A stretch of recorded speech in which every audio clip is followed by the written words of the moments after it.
சற்றுமுன் வெளியான தகவல். கலைஞர் மகளிர் உரிமை தொகையில் ரூபாய் 5000 தமிழக அரசு அறிவித்த ஒரு அதிரடியான விளக்கம். அது என்னன்னு சொல்ல பார்க்க போறோம். அதை பார்க்கறதுக்கு முன்னாடி நீங்க நம்ம சேனலை சப்ஸ்கிரைப் பண்ணாம இருந்தீங்கன்னா மறக்காம லைக் பண்ணிக்கோங்க, சப்ஸ்கிரைப் பண்ணிக்கோங்க, உங்க நண்பர்களுக்கு தெரியப்பட்டு ஷேர் பண்ணிக்கோங்க.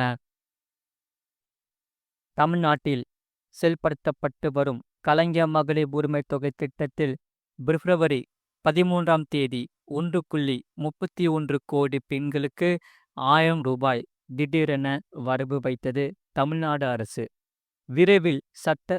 விரைவில் சட்டப்பேரவை தேர்தல் வர இருப்பதால் அப்போது அமலுக்கு வரும் தேர்தல் நடத்தை விதிகள் காரணமாக இத்திட்டம் செயல்படுத்தப்பட முடியாமல் போக வாய்ப்பு இருக்கிறது.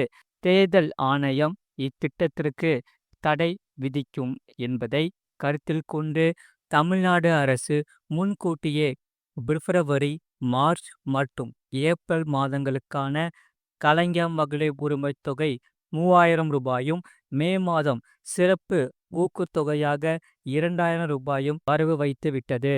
இதனால் கலைஞர் மகளிர் உரிமை தொகை நிதி மீது புகார் அளிக்கப்பட்டது.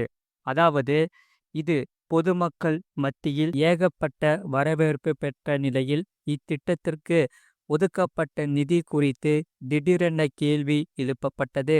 குறிப்பாக திராவிடர் மற்றும் பழங்குடியினர் நிதியை எடுத்து தமிழ்நாடு அரசு இத்திட்டத்திற்கு தவறாக பயன்படுத்தி விட்டதாகவும் குற்றம் சாட்டப்பட்டது.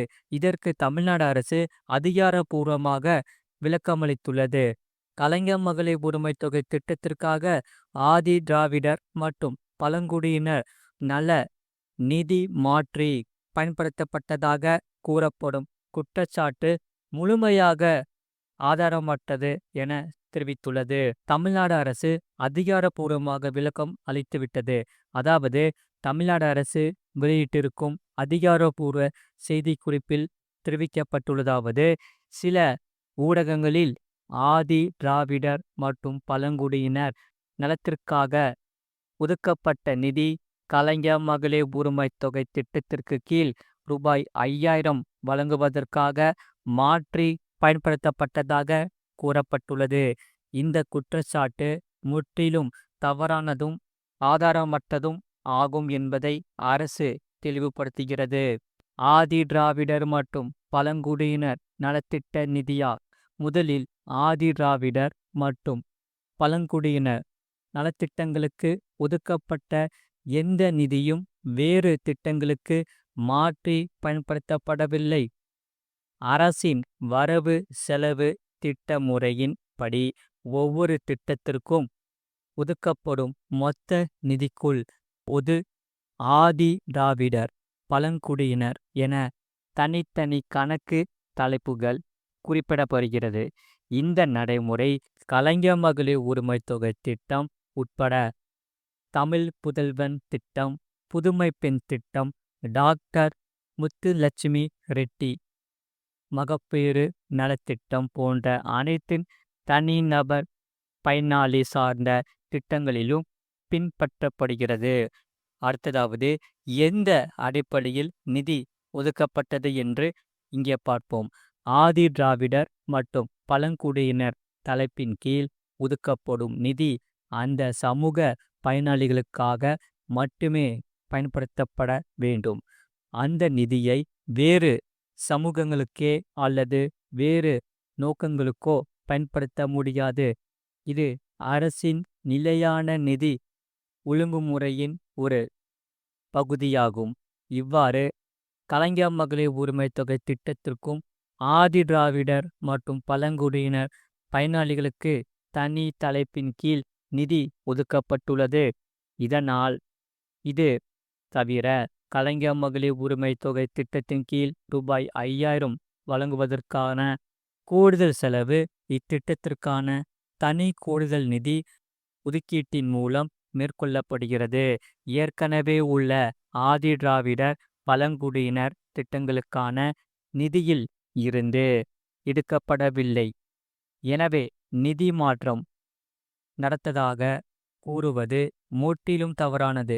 மேலும் ஆதி திராவிடர் மற்றும் பழங்குடியினர் நல நிதியை பாதுகாக்க அரசு தனிப்பட்ட சட்டத்தை இயற்றியுள்ளது.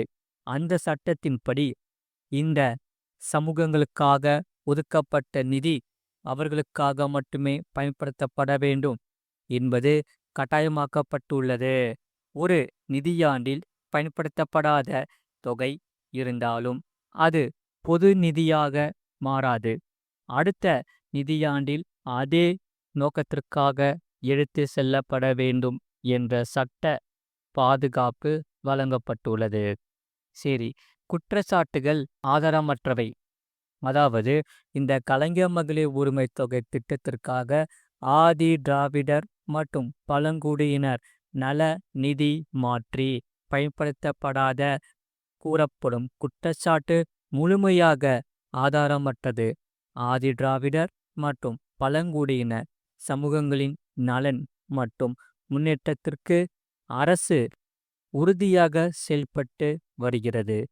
சட்ட விதிமுறைகளையும் நிதி ஒழுங்கையும் கடைப்பிடித்து உரிய நிதி உரிய பயனாளிகளுக்கே சென்றடைவதை அரசு தொடர்ந்து உறுதி செய்து வருகிறது.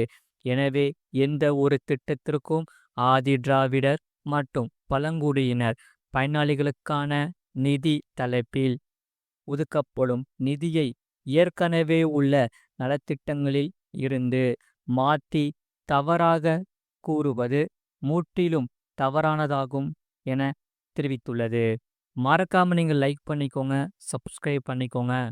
அதே சமயம் ரேஷன் அட்டைதாரர்கள் அனைவரும் கைரேகை பதிவு செய்வது கட்டாயமாக்கிவிட்டது. அதாவது தமிழக அரசு ரேஷன் அட்டைதாரர்களுக்கு முக்கிய எச்சரிக்கை விடுத்துள்ளது. அது என்னவென்றால், ரேஷன் அட்டையில் உள்ள அனைத்து உறுப்பினர்களும் கட்டாயம் கைரேகை அதாவது பயோமெட்ரிக் பதிவு செய்ய வேண்டும் என்று சொல்லப்பட்டது. இதுவரை பதிவு செய்யாதவர்கள் அருகிலுள்ள ரேஷன் கடைகளுக்கு பிப்ரவரி 25 பதிவு செய்ய அறிவுறுத்தப்பட்டுள்ளது.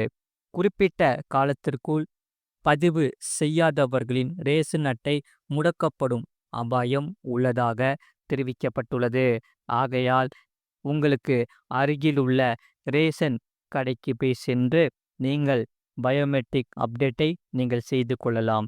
இது மிகவும் அவசியமானது. மறக்காம நீங்கள் சேனலை சப்ஸ்கிரைப் பண்ணி வச்சுக்கோங்க. பக்கத்தில் பெல் பண்ணி கிளிக் பண்ணி வச்சுக்கோங்க. அப்போ தான் நாங்கள் போடுற வீடியோஸ் எல்லாமே உங்களுக்கு ரெகுலராக காமிக்கும்.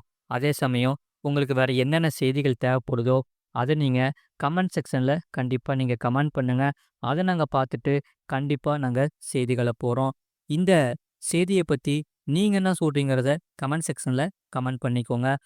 அதே சமயம் நிறைய பேர் பார்க்குறீங்க, ஆனால் சப்ஸ்கிரைப் பண்ணாமல் பார்க்குறீங்க. மறக்காமல் லைக் பண்ணிக்கோங்க, சப்ஸ்கிரைப் பண்ணிட்டு பாருங்கள். ஏன்னா நாங்கள் டெய்லியும் ரெகுலராக புதிய புதிய வீடியோஸ் நாங்கள் போட்டுகிட்டே இருப்போம். நீங்கள் சப்ஸ்கிரைப் பண்ணாதான் உங்களுக்கு ரெகுலராக வீடியோஸ் காமிக்கும். பக்கத்தில் பெல் பட்டனையும் கிளிக் பண்ணி வச்சுக்கோங்க.